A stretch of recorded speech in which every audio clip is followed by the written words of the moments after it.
미국 지방에서 조그마한 사업을 하는 신실한 그리스도인 거듭난 한 남자가 있었습니다. 지방에 살면서도 하나님 나라와 교회를 위해서 헌신할 뿐만 아니라 직장에서도 직원들을 내 가족처럼 그렇게 사랑으로 보듬는 훌륭한 거듭난 남자가 있었습니다.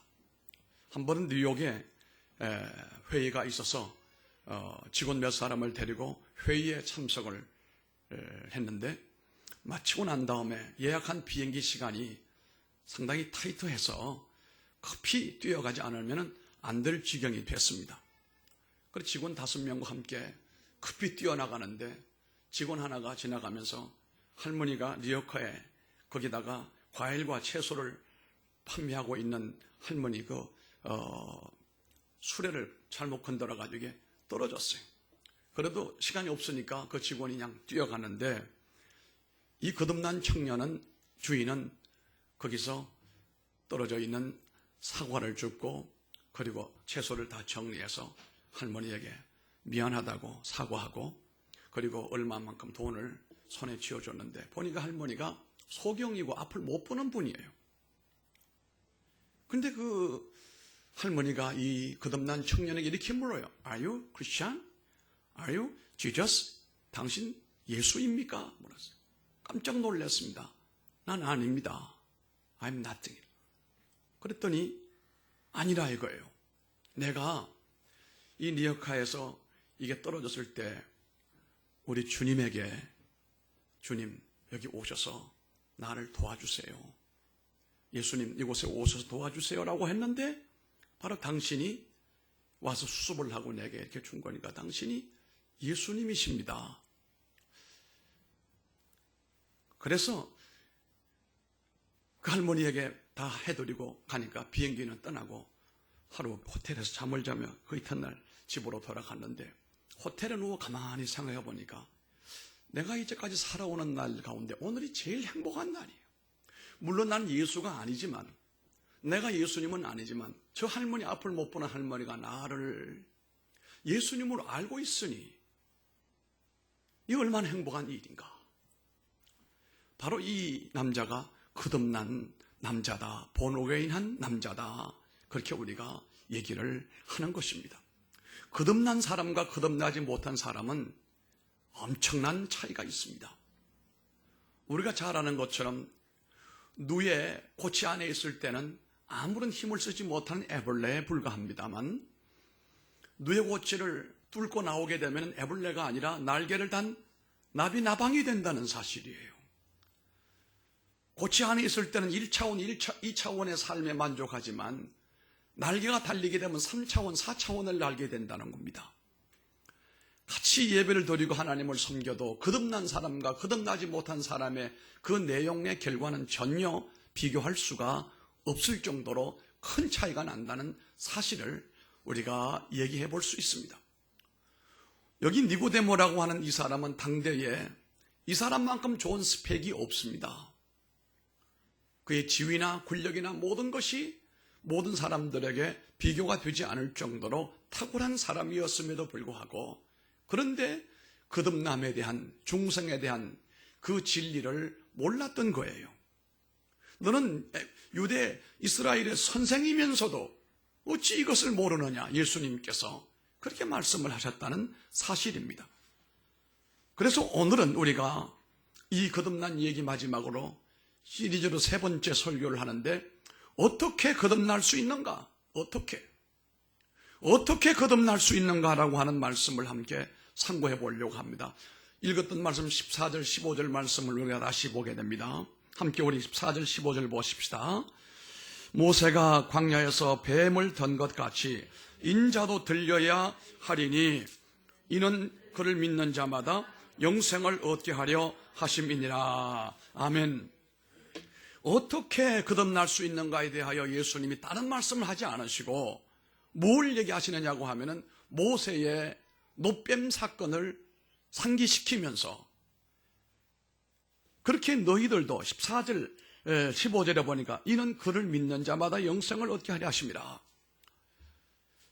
예수 십자가에 달리신 예수님을 바라보면 모세 당시에 노뱀을 바라보았던 사람처럼 예수님을 바라보고 믿으면 거듭난다. 이런 답을 주신 겁니다. 자, 우리가 애굽에서 노예살이 하던 이스라엘의 사람들의 상황을 좀 생각을 해보기를 바랍니다. 그들이 엄청난 고통을, 노역을 당했지 않습니까? 자유가 없는 매임받은 노예살이였으니까요. 그런데 그들의 고통이 얼마나 심했는지 하나님 앞에 하소연하는 소리, 고통당하는 소리, 억압당하는 소리가 하나님께 들린 거예요.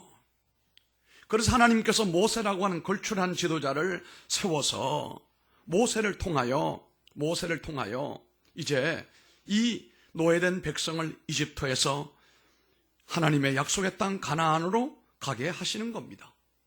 지금의 이스라엘 땅, 가나안 땅 그곳은 이미 정탐꾼을 통하여 확인한 바는 젖과 꿀이 흘러요. 얼마나 비옥하고 살기 좋은 땅인지 젖과 꿀이 흐른다. 밀크와 하니가 아주 줄줄 넘치는 그런 상상도 못할 곳이다 이거예요. 하나님이 약속하신 땅을 제시하시면서 거리로 가라.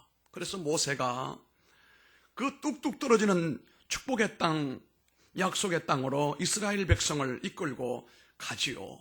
그런데 그 가는 사이에 광야를 지내야 되는데 이 광야가 보통 광야가 아닙니다. 시나이 반도를 형성하고 있는 아주 넓은 그 반도의 사막이 있는데 광야입니다. 그 광야를 거쳐 가는 일이 얼마나 어려운지 몰라요. 이 광야를 건너가면 젖과 꿀이 흐른다고 하지만 오늘 하루 내가 이 현실의 삶을 살기는 상당히 힘들고 버거웠습니다. 그러니까 목적은 좋은데 문제는 현실이 너무 힘든 거예요. 빨리 가나안 땅으로 가고 싶은데 거기 가서 약속의 땅에 돌아가서 젖과 꿀을 마음껏 먹고 싶고 살고 싶은데, 잘 살고 싶은데 거쳐가는 광야는 너무도 힘들고 괴로웠고 고통스러웠습니다. 우리의 구원도 그렇습니다. 우리의 구원도 예수 그리스도의 고통과 죽음이 우리의 구원을 이루어내는 것처럼 성도의 축복이라고 하는 것은 반드시 고난과 연단을 거치고 난 다음에 하나님이 우리들에게 주시려고 하시는 축복을 우리에게 주시는 것인데요. 그들에게 젖과 꿀이 흘리는 땅을 주기를 원하시면 하나님은 공짜가 아닙니다. 광야를 통과하라. 고난도 통과를 하라. 이런 요구 사항이었습니다. 그런데 문제는 그 길이 너무너무 길었습니다. 우리가 보죠. 40년이라고 하는 기간이 들어가게 됐는데, 그러니까 너무 힘들고 어려우니까 그들 입에서 자연히 원망이 나오고 불평이 나왔어요. 차라리 애굽에서 종살이 하면서 살 때 몸은 힘들고 마음은 고통스러워도 먹는 문제는 해결이 됐는데 지금 여기 와버리면 물도 없고 먹을 것도 없고 너무 힘들다라고 원망하고 불평을 하게 되지 않았습니까? 그랬더니 하나님께서 인간의 나약함을 이해하신 거예요.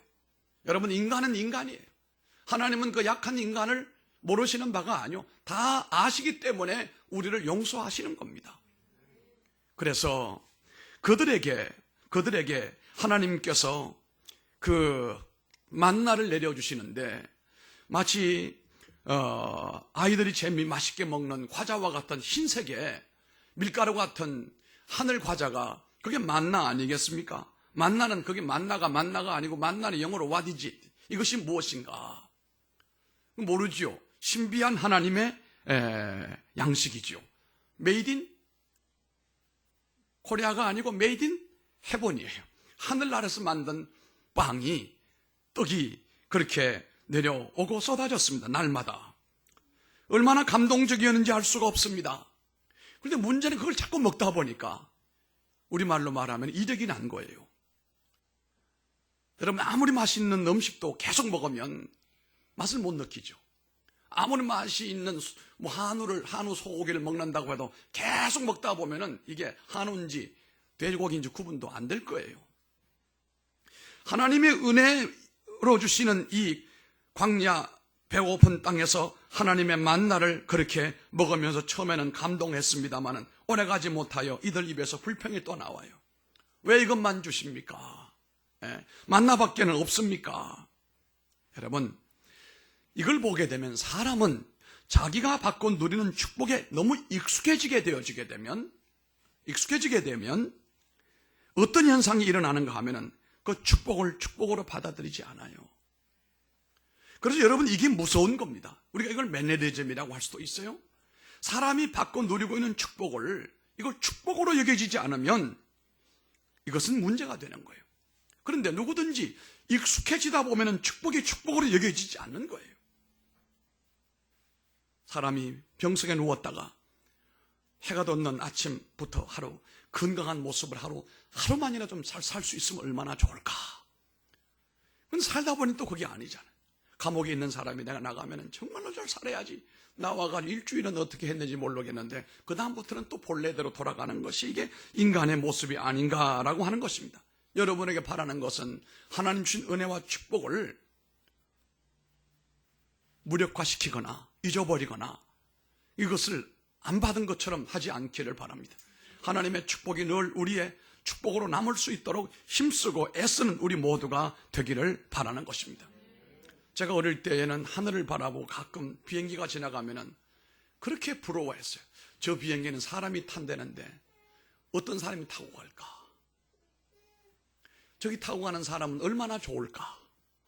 그렇게 부러웠어요, 어릴 때. 처음 비행기를 탔습니다. 비행기를 탈 때 마음에 얼마나 감동이 오는지, 막 설레기도 하고, 내가 비행기를 타고 마치 하늘을 날아간다, 이제 하늘을 올라간다. 한번 긴장하고, 그 비행기가 이륙하는데 얼마나 신기한지 하늘로 올라갑니다. 비행기를 탈 때 너무 하나님 앞에, 하나님 감사합니다. 내가 이 촌놈이 비행기도 타고 감사합니다. 유학을 가는데, 미국을 건너가는데 비행기를 타고 갈 때도 너무 감사했어요.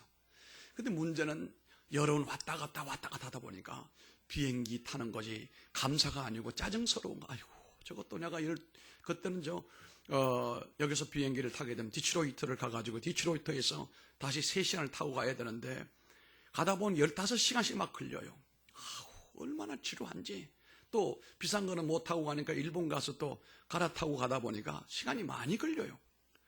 이제는 하도 비행기에 질려가지고 비행기 탈 생각만 하면 머리가 아프고 내가 비행기 타고 한 몇 시간을 어떻게 앉아서 갈까? 한 번은 제가 하나님 앞에 회개했어요. 너 이놈아, 그 비행기 쳐다보고 언젠가 나는 하나님 비행기 태워주시겠습니까? 나도 비행기 타고 싶습니다 라고 해가지고 비행기 태워줬더니 몇 번 탔다고 네가 벌써 짜증을 내느냐. 그래서 그 다음부터는 절대로 비행기 탈 때 원망하지 않습니다. 그저 감사합니다. 고맙습니다, 하나님. 그렇게 생각을 하니까, 그렇게 마음을 먹으니까 도리어 하나님의 은혜가 축복으로 다가와 주더라, 이 말씀입니다.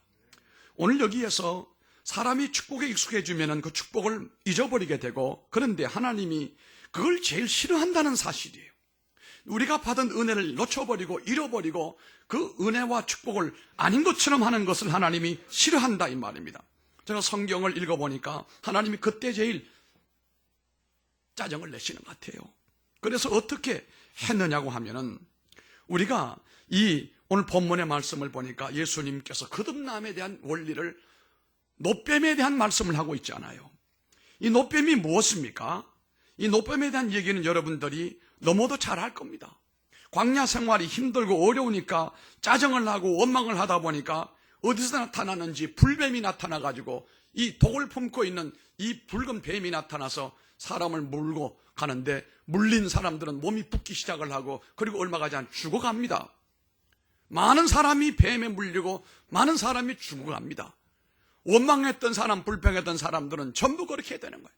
하나님의 은혜와 축복에 감사하지 못하고 잊어버린 망각의 병에 빠진 사람들에게 하나님 주시는 주사약이에요. 그런데 너무도 그 주사약은 독했습니다. 독사처럼 독해서 몸이 부어가고 죽어갑니다. 우리가 이번에 이 바이러스 때문에 나라가 홍역을 치르고 있지 않습니까? 내가 볼 때 이 나라가 앞으로 어떻게 될지, 훗날 역사가들이 바이러스 전국은 이렇게 해서 망했다라고 할 수도 있을 거예요. 정치, 경제, 사회, 문화 모든 영역이, 심지어 교회도 예배를 못 드리게 됐으니, 우리는 6.25 동란 때도 예배는 드렸습니다. 일본 사람이 우리를 억압을 했을 때도 예배는 드렸어요. 종소리 울리고 예배를 드렸단 말이에요. 오늘 직원 가버렸네. 있어야 되는데. 저 사람 교회 안 다니는 사람 오늘 전도를 해야 돼요, 오늘. 아니, 시청에서도 전화 오고, 구청에서 전화 오고, 동사무 전화 오고. 얼마나 짜증이냐. 그래도 짜증내면 안 되잖아요.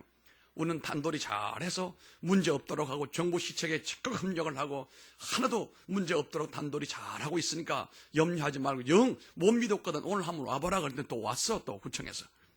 쉬는 날 모시고 오는 사람, 저 사람은 또 뭔 죄요?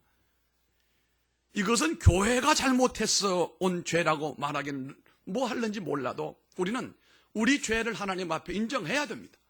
내 개인의 죄, 목사의 죄, 우리 교회의 죄, 이 민족의 죄, 정치하는 사람들의 죄를 하나님 앞에 겸손히 인정하지 아니하면 이 바이러스는 속히 사라지지 않아요.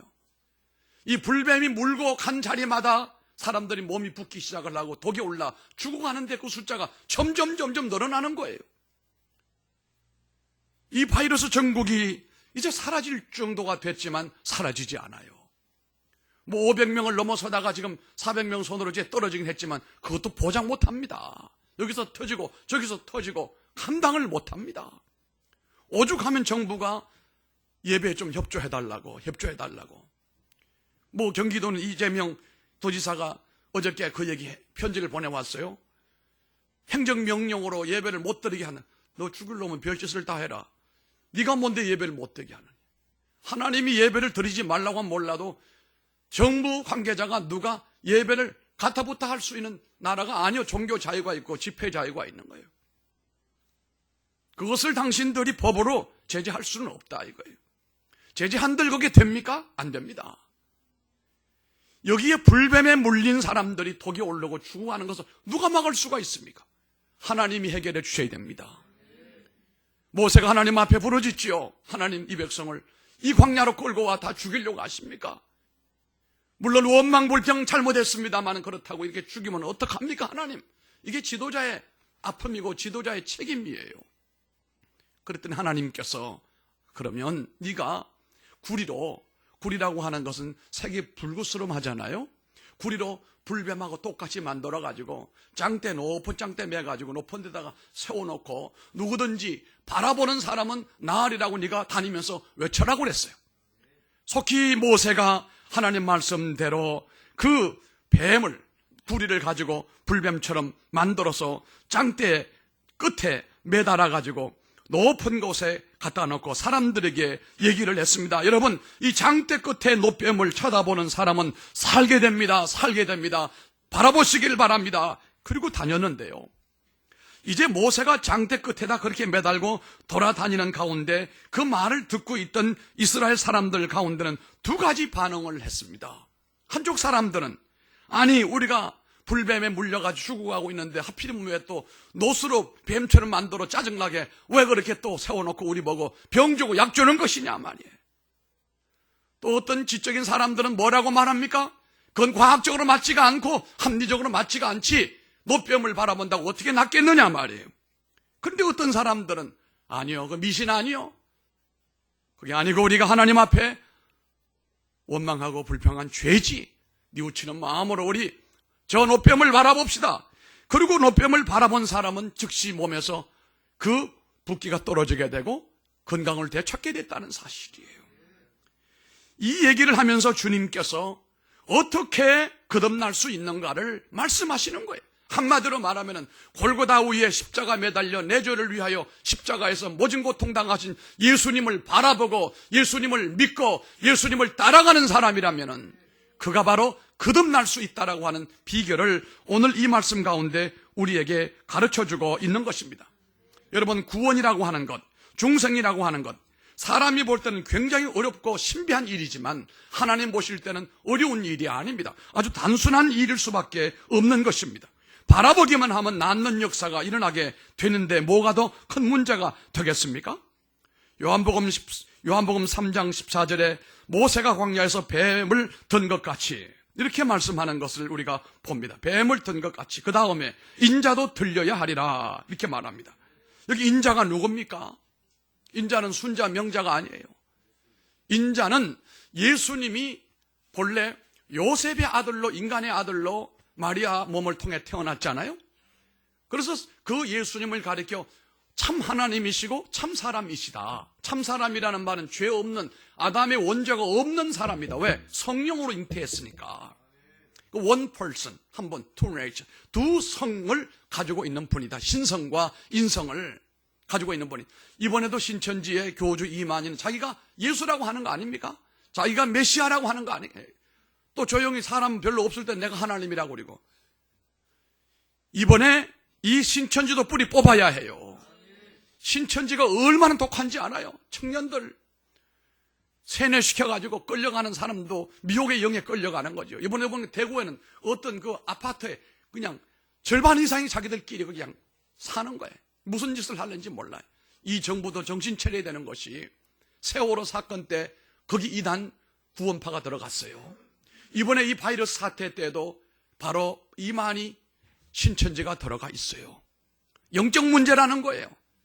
이게 무슨 바이러스 예방만 잘한다고 될 문제가 아니고 영적인 문제로 우리는 접근하고 해결하고 풀어가야 된다는 사실이에요. 이번에 사이비 모든 이 종파를 하나님께서 정리해 주시고 교회도 정신 차려야 된다. 이단이 왜 생기느냐? 이단 생기는 것은 이유가 있습니다. 기성교회가 사랑과 가르침으로 제대로 하지 못하면 좀 더 자극적인 무언가를 가진 이단들이 나오게 되어 있는 거예요. 그 중에 대체로 여기서 걸리는 겁니다. 1인 2성. 예수님은 참 하나님이시고 참 사람이시다 라고 하는 것에 대해서 이단자가 이제까지 역사상에 제일 많이 등장을 했거든요. 그런데 오늘 모세가 광야에서 뱀을 든 것처럼 인자는 바로 예수님이 자신을 겸손하게 낮추어서 부른 이름이 Son of Man, 사람의 아들, 인자, 이렇게 얘기하는 겁니다. 우리가 예수님이 인자 이렇게 말하면 안 됩니다. 그건 우리가 교만한 거죠. 예수님이 당신을 인카네이션, 낮추어서 자신을, 나는 인자가 온 것은 양으로 생명을 얻게 하고, 이렇게 말씀하잖아요. 바로 인자는 구세주로 이 땅에 오시기 위하여 이 땅에 오신 예수님이신데, 인자도 들려야 하리니, 인자도 십자가 위에 매달려야 된다, 이 말씀이거든요. 불뱀에 물린 이스라엘 백성을 위해서 하나님이 모세에게 장대 끝에 뱀노스를 매다신 것처럼 동일하게 하나님이 죄로 말미암아 죽어가는 인생들에게 예수님, 십자가에 달린 예수님을 바라보면서 죄를 회개하고 내 대신 죄를 뒤집어 쓰시고 고통당하시는 예수님, 내 죄를 담당하신 그 예수님 앞에 내가 죄인임을 인정하고 그 앞에 무릎을 꿇을 때에 사람이 거듭나는 역사가 일어나게 되고 구원의 역사가 일어나게 된다는 사실입니다. 이건 신비한 하나님의 역사이기 때문에 여러분 이해를 하시는지 모르겠어요. 모세가 광야에서 뱀을 든 것 같이 인자도 들려야 하리니, 예수님이 이렇게 십자가 달려 돌아가셨는데도 불구하고 우러러보지 않고 믿지 아니하고 신뢰하지 아니하면은 그는 구원에서부터 영원히 제외될 수밖에 없는 겁니다. 그 예수 그리스도를 바라보고 믿는 순간에 신비한 변화가 일어나게 되는 겁니다. 중생의 역사도 일어나게 되는 겁니다. 내가 이 죄 문제를 해결해 보려고 몸부림을 쳐봤습니다. 결심도 해보았습니다. 일기도 써보았습니다. 참선도 해보고 별 노릇을 다 해봤지만 내 인생이 변하든가요? 변하지 않습니다. 안 변합니다. 안 변하고 점점 인간은 죄로 말미암아 굳어가다가 하나님의 심판으로 멸망당할 수밖에 없거든요. 무엇이 그 사람을 새롭게 할 수 있습니까? 십자가에 달리신 예수님을 바라보고 믿을 때에 새로워진다는 사실이에요. 하나님이 우리를 사랑하셔서 예수 그리스도를 추구하는 인생들 가운데 보내주시고, 여러분 잘 아시는 요한복음 3장 16절 말씀하잖아요. 하나님이 세상을 이처럼 사랑하사 독생자 어떻게 해요? 외아들 예수님을 주셨으니 이는 저를 믿는 자마다 멸망하지 않아요. 바라보지 아니하면 멸망을 받아요. 바라보는 자는 멸망치 않고 영생을 누리게 하리라. 할렐루야.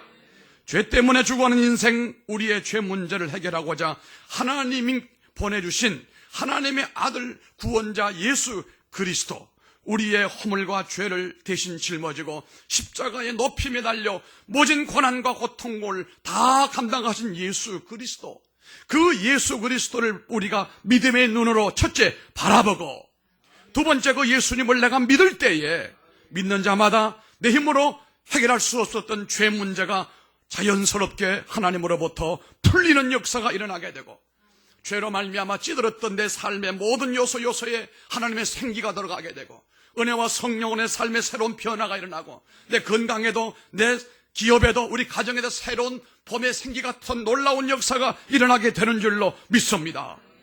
예수님께서 내 죄를 짊어지고 내가 죽어야 할 자리에서 대신 죽으신 그 죽음, 주님, 이 사실을 믿고 예수님을 오늘 이 시간도 바라본다고 한다면 그 바라보는 사람에게 분명히 주님께서 새 생명을 주실 줄로 믿습니다. 아직도 여러분 자신에게 희망을 걸고 있습니까? 자신에게 희망을 걸지 마세요.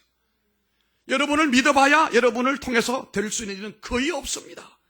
자신의 노력을 믿고 자신의 방법을 믿고 자신의 희망을 걸고 살아가는 거요, 그 소명, 사명, 별로 도움이 되지 않습니다.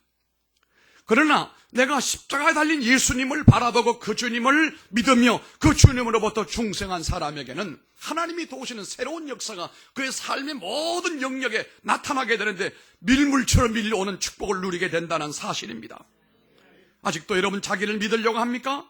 자기의 철학이나 지식이나 자기의 방법을 아직도 굉장히 중요하게 믿고 이것을 삶의 모토로 삼고 있는 사람은 바로 니고데모 같이 어리석은 사람이에요. 언제까지나 희망 없는 자신을, 언제나 자신의 철학을 의지하며 인생을 끌고 가려고 하지 말고 십자가 달리신 예수님을 바라보고 믿기만 하면 그분이 내 삶을 인도하시고 나를 이끄시고 내게 하늘의 신령한 은혜와 땅에 축복을 허락해 주신다는 사실이에요. 그렇다면 그 방법과 내 철학의 절망을 우리가 느꼈다고 한다면 이제 십자가 앞에서 주님을 바라보시길 바랍니다.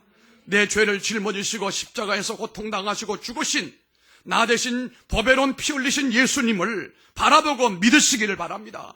거기서 중생하는 역사, 거듭남의 역사가 일어난다는 신비가 있다는 것입니다.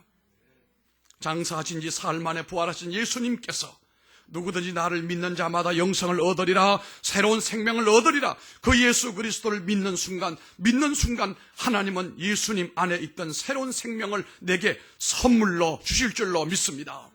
새로운 생명이 내 속에 선물로 온다 이 말이에요. 이 봄에 모든 만물의 생명이 있는 식물들은 전부 땅을 뚫고 올라오고 있습니다.